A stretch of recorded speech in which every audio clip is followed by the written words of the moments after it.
Yes.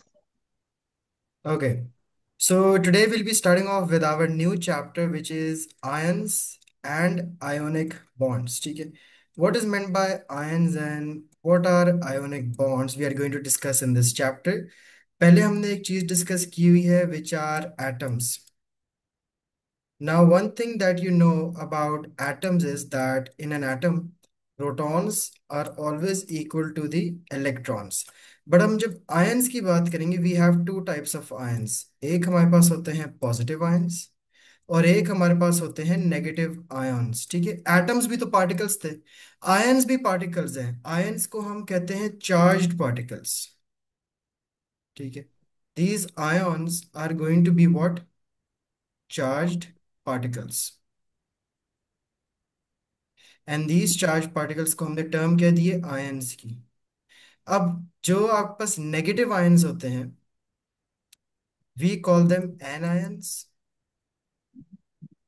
और जो आपके पास पॉजिटिव आयंस होंगे, we call them cations. But how are these positive ions and how are these negative ions formed, उस चीज को भी हमने इसी टॉपिक के अंदर आज कवर करना है. So that is why we will be discussing what? The formation of ions.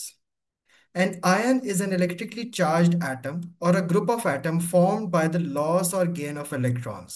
The loss or gain of electrons takes place in order to gain a full outer shell of electrons, and the electron structure of an ion will always be the same as that of a noble gas such as helium, neon, or argon. Her atom जिसका outer shell complete नहीं है, उसकी कोशिश होगी कि मेरा outer shell complete हो.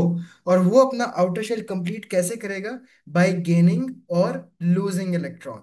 For example, अगर हम मैग्नीशियम की बात करें, अब मैग्नीशियम की साइंटिफिक नोटेशन कुछ ऐसी है, Mg24 and 12. ठीक है, मैग्नीशियम के इलेक्ट्रॉनिक कॉन्फ़िगरेशन अगर आप लिखोगे तो पहले शेल में दो इलेक्ट्रॉन्स हैं, सेकेंड शेल में 8 इलेक्ट्रॉन्स हैं, एंड थर्ड शेल में दो इलेक्ट्रॉन्स हो जाएंगे. This is the electronic configuration of magnesium. Now can someone tell me, क्या इसका आउटर शेल कंप्लीट है?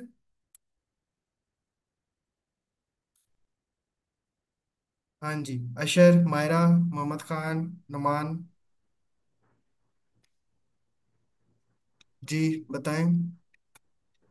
चैट बॉक्स में किसने लिखा है नो? तो आपको क्या लगता है, इसको मैं छः, और क्योंकि 8 होने चाहिए ना, अब मेरे पास दो ऑप्शन है, या तो मैं इसको 6 गेन करवा दूं या 2 लूज करवा दूं. ज्यादा आसान क्या काम है, 6 गेन करना या 2 लूज करना?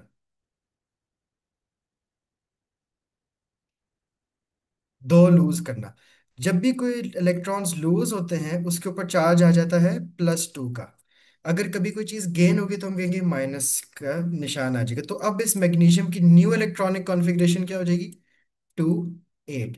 अब क्या मैग्नीशियम का आउटर शेल कंप्लीट है? Yes it is. और इसको अब हम मैग्नीशियम नहीं कहेंगे, इसको हम कहेंगे मैग्नीशियम +2 आयन हो गया है. And this is a positive ion. Ashar clear हो गया? अशर, नवीद, किधर हो? अशर, यस सर, क्लियर हो गया। पक्की बात है? ठीक है. Yes sir. ओके. अब एक और एग्जांपल है. Ashar, can you tell me how many electrons are there in chlorine? Open up your periodic table.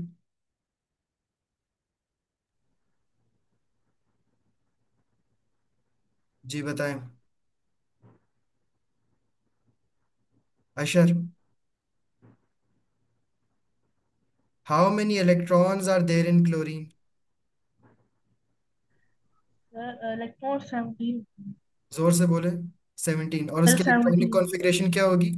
पहले शेल में दो, इलेक्ट्रॉन पहले शेल में दो, सेकंड शेल में 8 एंड थर्ड शेल में 7। 7. अब इसका आउटर शेल कंप्लीट है क्या? No sir. कैसे करें? इसको मैं एक सर हम इलेक्ट्रॉन दे दूं या 7 लूज करवा दूं? सर दे दें सर, गेन करा एग्जैक्टली exactly. तो जब गेन करेगा तो उसके ऊपर क्या चार्ज आ जाएगा? -1 का. दें। करेक्ट. तो अब इसकी नई इलेक्ट्रॉनिक कॉन्फ़िगरेशन बन जाएगी 2 8 8. This is how a negative ion is formed. Got it? No sir. अब इन सब का जो स्ट्रक्चर है वो आर्गॉन जैसा नहीं हो गया? अगर आप क्लोरीन को देखो, क्लोरीन के पास अब कितने इलेक्ट्रॉन है? सर 18। 18 हो गए. आर्गॉन के पास भी तो 18 होते हैं. तो कैन वी Yes, से sir, it is. कि argon and chlorine negative ion have the same electronic structure. अच्छा, अगर हम मैग्नीशियम की नई इलेक्ट्रॉनिक कॉन्फ़िगरेशन देखें, वो किसकी तरह हो गई है? नियॉन की तरह। नियॉन के पास भी 10 इलेक्ट्रॉन होते हैं, तो कहना है दैट जो नियॉन नोबल गैस है that is exactly having the same electronic configuration like the magnesium plus 2 ion. Got it? Sir, go on. Exactly, तो ये आपके पास क्या हो गया? That is why they are now having a structure like a noble gas.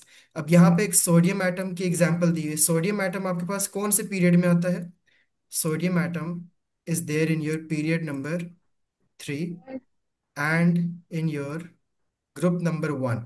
तो आप देख सकते हो कि सोडियम के आउटर मोस्ट शेल में कितने इलेक्ट्रॉन्स हैं? सोडियम शेल में हमारे सर 8 है। एक है, वन। वन है, बाकी एम्प्टी है, 1, सर तो सर इसका कैरी। 1, हाँ इसका। हाँ, क्योंकि सोडियम का कितने होते हैं इलेक्ट्रॉन्स? सोडियम के सर होते हैं सोडियम 11 सर होते हैं। तो इलेक्ट्रॉनिक कॉन्फ़िगरेशन क्या होती है? सर उसकी पहले में 2, सेकंड में 8, और थर्ड में 1 होता तो एक लूज करवा दें, है ना? है। हाँ ये सर लूज तो क्या बन जाएगा? 2 8। सर 2। तो ये सर ये स्टेबल भी हो जाएगा। ये स्टेबल हो गया अब। तो कैन वी से sodium plus 1 ion is now stable. क्या ये भी बिल्कुल नियॉन की तरह नहीं है? नियॉन गैस जो होती है ग्रुप 8 में, उसके पास भी तो 10 इलेक्ट्रॉन है, और सोडियम प्लस 1 के पास भी 10 इलेक्ट्रॉन है। Look at this. This is how we represent an positive ion in a dot and cross. In brackets का मतलब क्या होता है? ये ब्रैकेट रिप्रेजेंट करेंगे कि ये एक चार्ज पार्टिकल है, और इस ब्रैकेट के बाहर लिखो, लिखा हुआ है +1। Got it? Yes word. This is a sodium ion and this is a chlorine ion. आप देखो क्लोरीन के आउटर शेल में कितने थे? क्लोरीन की इलेक्ट्रॉनिक कॉन्फ़िगरेशन पहले क्या थी? 2 8 7। सर ये ठीक है, एक आपके ये पास इसके पास जगह खाली थी, तो हमने इसको एक दे खाली दिया। ये देखो, समझ आई? ये एक इसके समझ पास आई कहीं सर, से ये आ गया है, खाली तो आ इसका गया। मतलब क्या चार्ज आ गया है? -1 का। ठीक है वन अशर, समझ आ रही है? ठीक। व्हाट समझ about a rest of you? Myra, Numan, Mohammad Khan, Abdul Hafeez, clear हो गया? रही sir. Come on, keep your mics open, guys. Okay, good job. So the new electronic configuration of sodium is what? 2 8 8. This is how the ions are actually formed. तो इस process को हम ionisation कहते हैं। ये मोहम्मद खान, आपने कल क्लास में पूछा था, किसने? मोहम्मद मोहम्मद ने पूछा था, व्हाट इज आयोनाइजेशन। आपने मैंने आपको अलग से भी बाद में पढ़ाने। Ionization is the process where an atom becomes an ion. समझ आ गई? जी सर। मैग्नीशियम अगर मैग्नीशियम +2 में बदल रहा है, तो इस प्रोसेस को क्या कहते हैं? आयोनाइजेशन। क्लोरीन एटम अगर क्लोरीन आयन के अंदर बदल रहा है, this process is known as ionization. और आयोनाइजेशन ऑफ मेटल्स का मतलब कि metals always lose electron and non-metals will always gain electron, which means metals always form positive ions, non-metals always form negative ions. All metals lose electrons to other atoms to become positively charged ions, and non-metals always gain electrons to form other atoms to become negatively charged ions. The positive and negative charges are held together by the strong electrostatic forces of attraction between opposite charges. This is what holds the ionic compounds together as well. Let me show you one thing, फिर हम देखते हैं कि ionic bond ये form होता कैसे है between a metal and non-metal, and this is the first type of bonding that we are actually going to do as well. How they are formed. When an atom gains or loses electrons, they develop a charge. Recall that electrons are negatively charged, so the gain or loss of electrons will create a charge. These charged particles are called ions.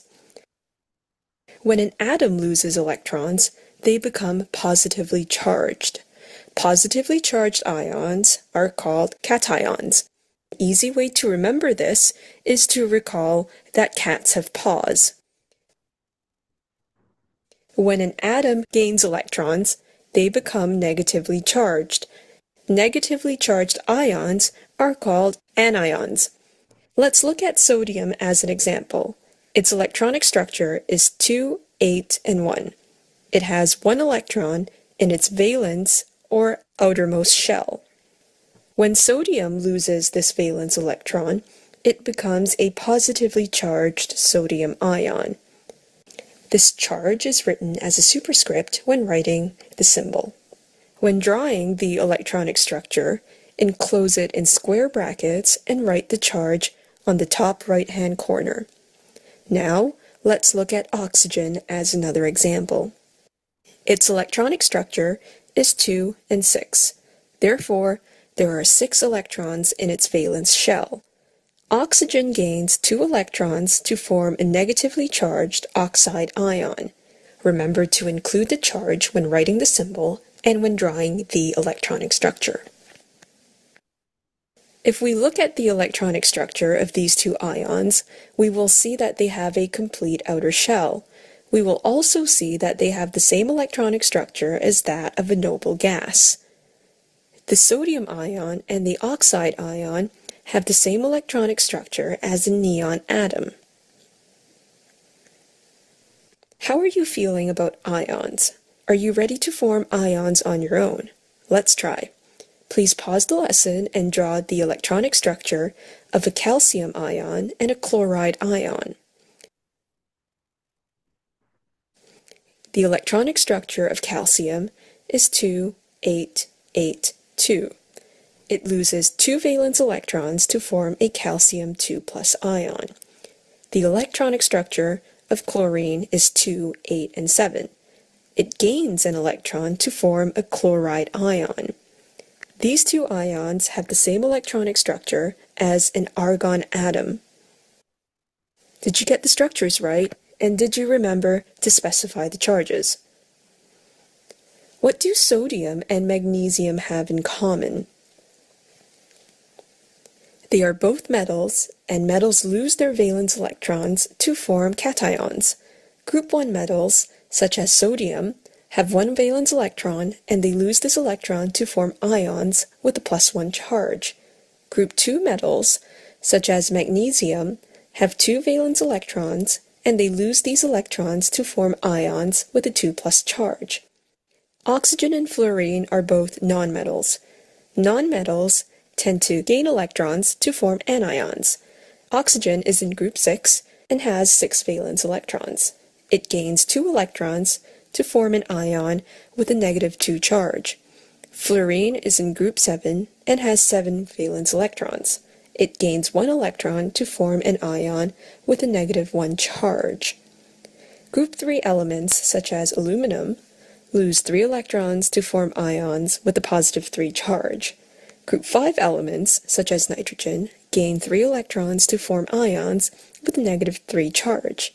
Group 4 elements, such as carbon, tend to form covalent compounds. Stay tuned.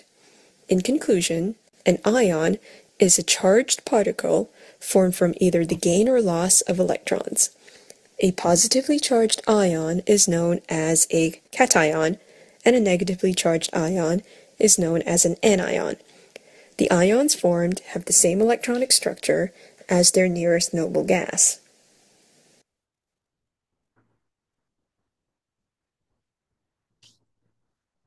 So now once you know that how are these ions formed, we are now going to discuss that what are ionic bonds then.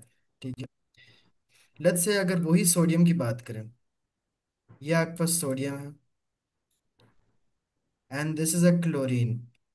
Bonding क्या होती है? Bonding 3 types की होती है। We have ionic bonding, covalent bonding and metallic bonding. Ionic bonding हमेशा होती है metals और नॉन मेटल्स के में। तो मेरे पास एक मेटल यहाँ मौजूद है सोडियम, और नॉन मेटल मेरे पास यहाँ मौजूद है which is chlorine. Now we are going to look at how is the ionic bonding going to take place between sodium and chlorine. Now sodium has how many electrons? इसकी electronic configuration है 2 8 1।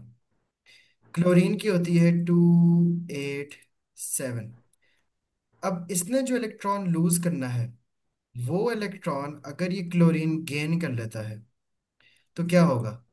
अब जो नई electronic configuration के हिसाब से जो sodium का आउटर मोस्ट शेल होगा, उसमें आपके पास कितने इलेक्ट्रॉन्स हैं? 8 इलेक्ट्रॉन्स हैं, क्योंकि once the sodium has lost this electron, now the outer most shell of sodium is what? This one. ठीक है, तो आप देख सकते हो कि सोडियम का जो आउटर मोस्ट शेल है उसमें आपके पास 8 इलेक्ट्रॉन्स है, राइट। और जो क्लोरीन का आउटर मोस्ट शेल है, अब वो क्या हो जाएगा? अब उसकी इलेक्ट्रॉनिक कॉन्फ़िगरेशन होगी 288। तो क्लोरीन के भी आउटर शेल में अब 8 इलेक्ट्रॉन्स हैं, but the only difference is कि 7 इलेक्ट्रॉन्स उसमें से क्लोरीन के अपने थे, जबकि जो एक इलेक्ट्रॉन था वो कहाँ से आया था, सोडियम से। Is it clear? Ashar Naveed, is it clear? Sir क्या नहीं रिपीट कर, समझा देंगे दोबारा। आप बताओ यहाँ पे क्या हुआ है, सोचो। जी अशर।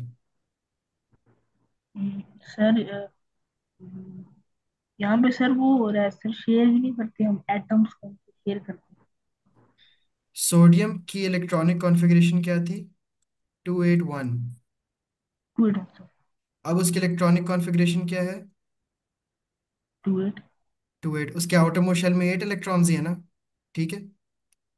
यस हाँ यस। ठीक। रेडी। अच्छा, क्लोरीन के पहले क्या थी, टू एट सर। अब क्या है। Two eight. तो सर क्लोरीन टू के भी एट है। आउटर शेल में 8 ही इलेक्ट्रॉन्स हैं, यस। लेकिन 7 उसके अपने थे। ये वाला किधर से आया, सोडियम से। सोडियम है। समझ आ गई? यस। तो फिर ये दोनों स्टेबल हो जाते हैं। ये दोनों अब स्टेबल हैं, यस। ठीक है। तो ये हुआ है transfer of electron from a metal to a non metal.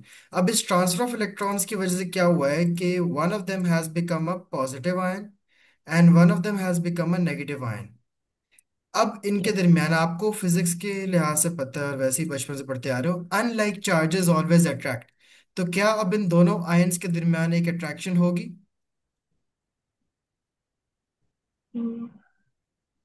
जी अशर। उस अट्रैक्शन को हम कहेंगे electrostatic force of attraction. Got it? And this words. Electrostatic force of attraction is known as ionic bond. Clear हो गया? Yes clear. This is ionic bonding. ये है वो तरीका है जिस तरह से मेटल्स और नॉन मेटल्स बॉन्ड करते हैं। Ionic bonding is not the transfer of electrons. Ionic bonding is basically transfer of electrons के बाद जब एक पॉजिटिव आयन बन जाता है और दूसरा नेगेटिव आयन जब बन जाता है, अब उनके बॉन्ड को हम क्या कहते हैं, ionic bond. This is what holds the ionic compounds together. You can see the example of ionic bonding in sodium chloride over here.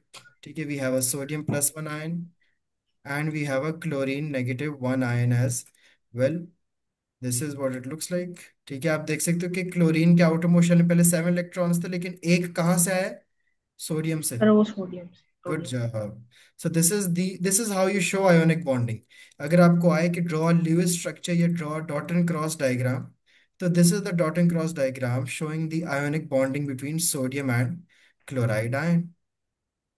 Let me show you one thing as well. तो बताएं, what are the electrostatic forces of attraction? Can you tell me? Electro force attraction with the ionic bond.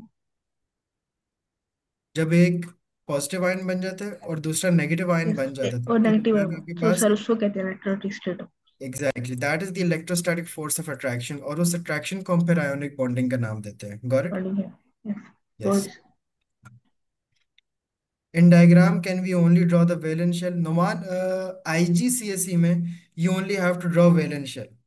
लेकिन जो है O levels है, मेरे ख्याल से O level में you have to draw the first shell as well. वो डिपेंड करता है, आपको क्वेश्चन में जरूर दिया होता है draw the outer most shell only, और अगर कुछ नहीं लिखा हो तो फिर सारे शेल्स बना के दिखा दो। अभी जो मैंने आप लोगों को डायग्राम बताई, that was only the valence shell, right? तो it depends on the question. कभी कभार वो क्वेश्चन में कहते हैं सारे दिखा दो, तो हम पहला पहला शेल भी दोनों का दिखाते हैं जिसमें दो दो इलेक्ट्रॉन थे, फिर उसके बाद एक और बनाते हैं। वो थोड़ा सा टाइडी नहीं रहता, वो थोड़ा सा नीट नहीं रहता। दैट इज वाई एग्जामिनर जरूर क्वेश्चन में मेंशन करते हैं कि draw the outer most electrons only. It is very specifically written in the paper as well. अगर आप खोल के देखो तो वो वहां पे आएगा, अभी हम करेंगे इसके papers, you will get it. और वहां पे जरूर हिंट होगा। नहीं बनाओगे तो वेलेंस शेल बना दी, वेलेंस शेल ही दिखाना है। Any bonding, any reactivity, any chemical property of an element only depends on what, the outermost valence shell only. We've previously learned about the formation of ions. Now we will learn about ionic bonds. Ions, as you already know, are formed from the loss or gain of electrons. Electrons, however, do not suddenly appear or disappear. They are, in fact, transferred from one atom to another. Let's look at sodium chloride as an example. Sodium loses one electron to form a sodium ion. The electron is not lost, but transferred to chlorine to form a chloride ion. So we have a sodium ion and a chloride ion. They are oppositely charged ions and will be electrostatically attracted to one another, much like how opposite poles of a magnet are attracted to one another. This electrostatic attraction is an ionic bond. Sodium chloride is an ionic compound because it is held intact by ionic bonds. The same thing happens with magnesium and oxygen. Why don't you grab a piece of paper and a pencil and draw the resulting ionic compound, magnesium oxide? Please pause the lesson and resume when you are done. Magnesium transfers its two valence electrons to oxygen, forming a magnesium ion and an oxide ion. The resulting ions are electrostatically attracted to one another, forming an ionic bond. Did you get this right? Did you remember to include the charges on the ion? Now, let's look at calcium and chlorine. Calcium loses two electrons to form a calcium ion. One of these electrons is transferred to a chlorine atom, and another is transferred to another chlorine atom, forming two chloride ions. The calcium ion is electrostatically attracted to the two chloride ions because the opposite charges must fully balance each other out. In all three examples, the resulting ionic compounds have an overall neutral charge because all charges are fully balanced out. In summary, an ionic bond is defined as the electrostatic attraction between oppositely charged ions. When an ionic compound is formed, the charges must be balanced so that the resulting ionic compound has an overall neutral charge. हाँ जी, clear हो गया।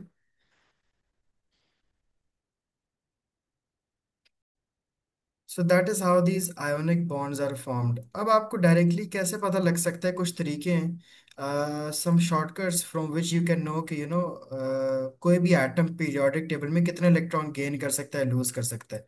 कुछ basic rules होते हैं, जैसे कि जो group one के मेटल्स हैं, sodium, potassium, lithium, francium, rubidium वगैरह, उन सब का चार्ज +1 होगा, क्योंकि they are all in group one.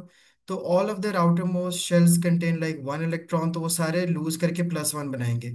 अब जो ग्रुप टू के होते हैं, एल्कलाइन अर्थ मेटल, जिसमें you have calcium, barium, magnesium, ठीक है, ये जो सारे होंगे, बेरियम वगैरह, ये सारे 2 इलेक्ट्रॉन लूज करेंगे क्योंकि ये भी मेटल है।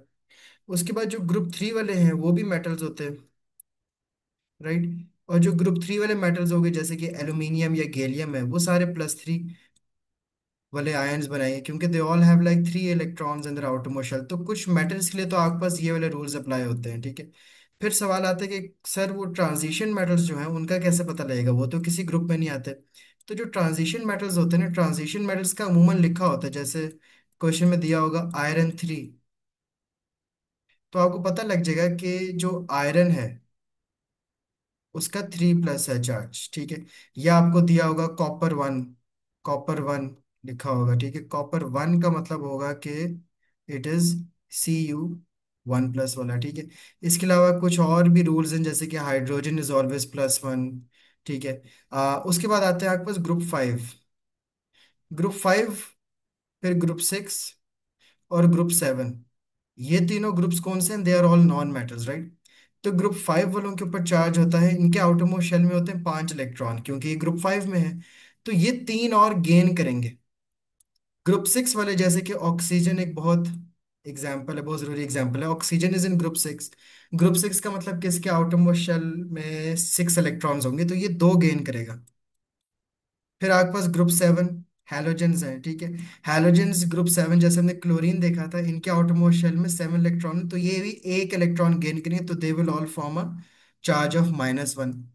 तो ये कुछ रूल्स होते हैं that how you can look at the periodic table, find the element, आप डायरेक्टली या तो उसके इलेक्ट्रॉनिक कॉन्फ़िगरेशन बना लो। That's how you can also know whether is going to form a positive और नेगेटिव आयन। तो मोस्टली तो आपको ही पता है कि जो ग्रुप 1, 2 और 3, ये तो सारे मेटल्स हैं, and metals always lose electron to form positive ions. And whereas if you talk about group 5, 6 and 7, they are all what? They are all non-metals. And non-metals always gain electrons to form negative ions. Is it clear? A sodium atom donates its valence electron to chlorine atom। हमने बताया ना कि जो sodium के पास एक extra electron पड़ा हुआ था, क्योंकि सोडियम की इलेक्ट्रॉनिक कॉन्फ़िगरेशन 281 थी, उसने ये इलेक्ट्रॉन अपना क्लोरीन को ट्रांसफर कर दिया। और अब आप देखो कि जो आपके पास नई वाली, अब नुमान ये है, ओ लेवल्स में आप लोग पूरी बताते हो, पूरी नई वाली जो इलेक्ट्रॉनिक कॉन्फ़िगरेशन आपने इनर शेल पे दिखाया हुआ है, देखो 2 8 है, ये है सोडियम की new electronic configuration. And this is the new electronic configuration of chlorine, 2 8 8 पूरी दिखानी पड़ेगी आपको। पहला शेल भी दिखाना है, दूसरा शेल भी दिखाना है, और तीसरा शेल भी शो करना पड़ेगा। अगर कुछ भी ना मेंशन हो, आपने पूरे सारे शेल शो करने हैं। और ये भी देखो कि एक इलेक्ट्रॉन कहाँ से आया था, सोडियम से आया था। Then you also have to draw the brackets on both of the shells, और आपको दोनों के चार्जेस भी यहाँ पे लिखने पड़ेंगे। So we can show that there is now an electrostatic force of attraction between a positive ion and a negative ion, और इस electrostatic force of attraction को हम basically नाम देते हैं ionic bonding का। तो हुई कैसे थी bonding? Sodium is a group 1 metal, so it will lose one outer electron to another atom to gain a full outer shell of electrons. A positive sodium ion with the charge of +1 is formed, and as we know that chlorine is a group 7 non-metal, so it will always need to gain an electron to have a full outer shell of electrons. One electron will be transferred from the outer shell of sodium atom to the outer shell of the chlorine atom, and a chlorine atom will always gain an electron to form a negatively charged chloride ion with a charge of -1। तो आपके पास ionic compound क्या बन जाएगा? NaCl, sodium chloride, जिसको हम salt भी कहते हैं। ये सॉल्ट कैसे बना है? From a metal and a non metal. And remember, whenever a metal bonds with a non-metal, that type of bonding is known as ionic bonding. Clear हो गया? यही आयोनिक बॉन्ड्स मिलके अब एक लैटिस स्ट्रक्चर बनाते हैं ना।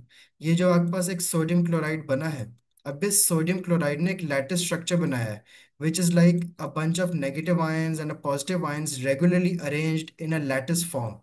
अभी जो लैटिस स्ट्रक्चर बनता है, it's a very regularly arranged lattice structure, cubical structure, that is formed as a result of ionic bond.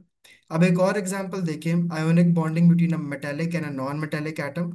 Metal में हमने यहाँ पे लिया मैग्नीशियम, और नॉन मेटल्स में हमने यहाँ पे लिया है ऑक्सीजन। तो Ashar, can you explain me यहाँ पे आयोनिक बॉन्डिंग कैसे होगी बिटवीन मैग्नीशियम एंड ऑक्सीजन?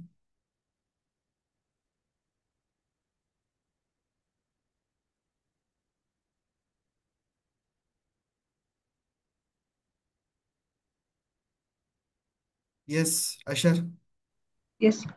जी बताएं। यस सर, यहाँ पे हम जो है जिसको मतलब जैसे अब यहाँ पे क्या कहते हैं 2 प्लस है, इसका मतलब है कि यहाँ पे जो 2 8 2 होगा, तो वहाँ पे वो हम लूज कर देंगे, तो सर वहाँ पे पॉजिटिव हो जाएगा। और जैसे अभी अब 2 माइनस है, तो यहाँ पे गेन हो जाएगा, तो इसलिए यहाँ पे शेक रहा। ठीक है, दोनों की इलेक्ट्रॉनिक कॉन्फ़िगरेशन देखो मैंने क्या क्या लिखी है, क्या क्या चेंज हुआ उनमें। यहाँ पे सर यहाँ पे हमारा जो ऑक्सीजन का है, वहाँ पे हम उसको कर देंगे गेन। तो गेन का जो होता है वो माइनस होता है, और जो मैग्नीशियम है वो जो उसमें हमने कराना होता है, इसमें जो 2 है तो हम इसमें लूज करा देंगे, तो इसलिए लूज का पॉजिटिव होता है प्लस। पहले मैग्नीशियम की इलेक्ट्रॉनिक कॉन्फ़िगरेशन क्या थी? पहले हमारी थी 2 8 2, और अब हो जाएगी 2। 2 8 हो जाएगी। वो 2 इलेक्ट्रॉन गई किधर? वो ऑक्सीजन। ऑक्सीजन की पहले क्या थी? ऑक्सीजन के पहले 2 6 थी, तो वो 2 मिल के तो हमारा 2 8 हो जाएगा, और दोनों स्टेबल हो जाएंगे। समझ आ गई, लेकिन आपने ऑक्सीजन में वो सर्कल शो करने हैं, डॉट शो करने हैं जो यस सर, वो मैग्नीशियम आए थे। ऑक्सीजन खुद तो ग्रुप 6 पे, उसके अपने तो आउटम उसमें 6 थे ही थे, और ब्रैकेट्स लगा के फिर you have to show their charges. अब एक आपका जब पॉजिटिव बन गया है और एक आपका जब नेगेटिव बन गया, तो इनके दरमियान एक फोर्स ऑफ अट्रैक्शन होगी। That force of attraction will be known as ionic bond. Ionic. Magnesium is a group two metal. मैंने कहा ना सारे group two metals plus two होते हैं, so they will lose outer electrons to another atom to have a full outer shell of electrons. A positive ion with a charge of plus 2 will be formed. For example, oxygen is a group 6 non-metal, so it will need to gain 2 electrons to have a full outer shell of electrons. 2 electrons will be transferred from the outer shell of the magnesium atom to the outer shell of the oxygen atom. Oxygen atom will gain 2 electrons to form a negative ion with a charge minus 2. This is the formula of the ionic compound magnesium oxide. Got it? अब ये आप formula decide कैसे करते हो, मैं बताता हूँ। अगर हमने सोडियम ऑक्साइड को बॉन्ड करवाना है, सोडियम ग्रुप 1 में आता है और ऑक्सीजन ग्रुप 6 में आता है। आप इनके चार्जेस क्रॉस कर दो तो इसके जो आयोनिक कंपाउंड का फॉर्मूला बनेगा वो बनेगा Na2O। समझ आ गई? एक और एग्जांपल लेते हैं। अगर हमने मैग्नीशियम क्लोराइड को बॉन्ड करवाना है, मैग्नीशियम मेटल है, क्लोरीन जो है वो नॉन मेटल है। मैग्नीशियम ग्रुप 2 में आता है, क्लोरीन ग्रुप 7 में आता है। क्रॉस कर दो चार्जेस, तो इनका जो आयोनिक कंपाउंड बनेगा उसका नाम होगा MgCl2। राइट? अभी हमने पीछे मैग्नीशियम ऑक्साइड को करवाया था, magnesium was plus 2, oxygen was minus 2। अब ये तो सेम नंबर्स हो गए ना, तो कैंसिल आउट हो जाते हैं। तो ये क्या बना? MgO।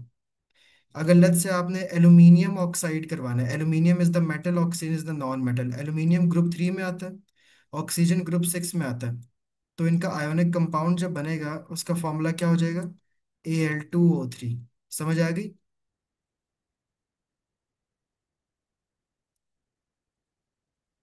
Is this clear? Ashar, Mohammad Khan, Numan. एक बात समझ नहीं है हाँ जी बताओ। सर, ये जो आपने ये लिखा हुआ है Na+1 और O-2, तो सर इसमें -2 जो है वो, जब हमने उसको क्रॉस मल्टीप्लिकेशन किया सर, तो Na के साथ -2 क्यों नहीं है सर? वो पॉजिटिव। चार्जेस नहीं आते जब हम फॉर्मूला लिखते हैं, तो चार्जेस इग्नोर होते हैं। वी ओनली ठीक लुक एट द नंबर। ठीक है। है। Lattice structure refers to the arrangement of the atoms of the substance in a 3D space.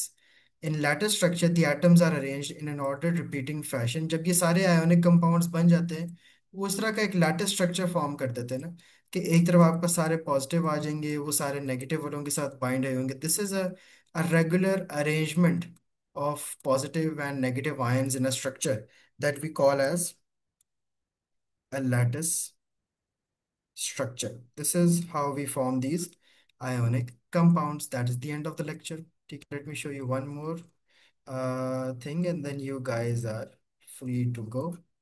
We'll go ahead. Uh, just a second. Hmm. Want to know how much your property could earn? Well, now you can find out with ADMA's Revenue Calculator.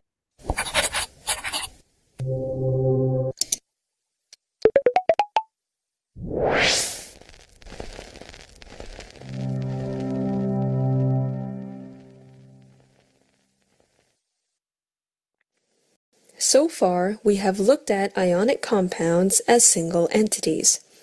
Ionic compounds actually exist as large 3D structures known as a giant ionic lattices. In this lesson, we will learn about, and you got it, these giant ionic lattice structures. When we talk about sodium chloride, there aren't actually any individual sodium chloride molecules. Instead, the sodium and chloride ions are arranged in a regular repeating 3D pattern known as a giant ionic lattice. Let's now have a look at the giant ionic lattice of sodium chloride. We know that sodium and chloride ions are electrostatically attracted to one another. Because of this, you will see that the ions are arranged so that the sodium ions are always next to the chloride ions. This arrangement is seen in all directions of the 3D structure. The electrostatic attractions in a lattice structure are very strong. Let's think about it. Each sodium ion is held in place by the electrostatic attraction of 6 neighboring chloride ions in all possible 3D directions. And similarly, each chloride ion is held in place by the electrostatic attraction of 6 sodium ions, also in all possible 3D directions. Since this lattice structure is so strong, it explains some key properties of ionic compounds. Ionic compounds have very high melting points. This is because a lot of energy is required to overcome the strong electrostatic attractions holding the 3D lattice structure in place. Ionic compounds are also very brittle. This means that they break rather easily into small pieces. A ceramic flower vase is also brittle. If knocked over, chances are it will break into small pieces. But why are ionic compounds brittle? When a force is applied to the 3D lattice structure, it will disrupt the regular repeating pattern of sodium and chloride ions. So the sodium ions are forced to be next to other sodium ions, and the same is seen with chloride ions. Like charges repel one another, and this repulsion essentially breaks the lattice structure.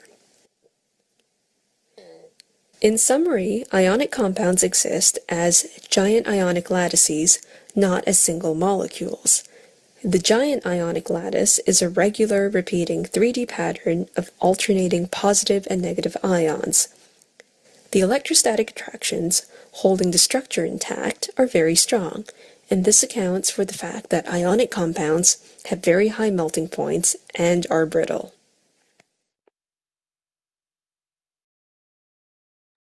And that is all for today.